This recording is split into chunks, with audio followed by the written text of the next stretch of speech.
Good afternoon. Good to see all of you. I want to begin today's briefing by addressing the horrific shooting that took place yesterday at the Annunciation Catholic Church in Minneapolis, Minnesota, where a deranged shooter opened fire during morning mass, killing an innocent 8-year-old and 10-year-old. 14 other children and 3 adults were also injured during this horrible tragedy. This was the first morning mass of the school year for these beautiful, innocent children, and this sacred religious service was desecrated by an evil monster.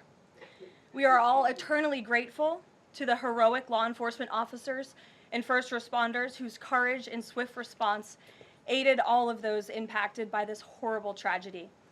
As Director Kash Patel confirmed yesterday, the FBI is currently investigating this shooting as an act of domestic terrorism and a hate crime targeting Catholics. President Trump signed a proclamation yesterday following his call with the governor of Minnesota, Tim Walz, acknowledging the victims and their families and directing flags to be flown at half-mast.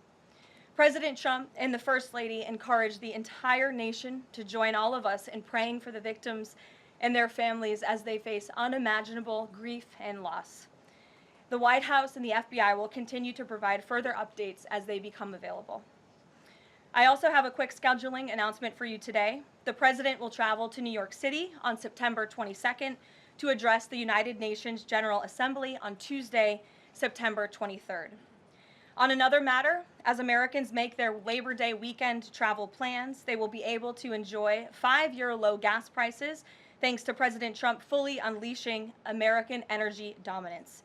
President Trump ended Joe Biden's Green New Scam policies and is delivering on his promise to make America affordable again. These savings at the pump are giving everyday American families more room in their budgets at the end of each month, which is the exact opposite of what we saw under the previous administration. And as we commemorate Labor Day this year, we finally have a president who fights and delivers for the American worker every single day. President Trump believes that American workers are the heart and soul of our economy and our national identity, which is why he's championed an agenda that puts them first always.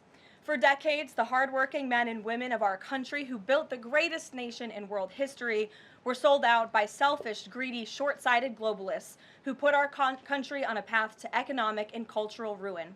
They hollowed out our factories and towns and betrayed the American working class by shipping jobs overseas and importing millions of low-wage migrants to replace American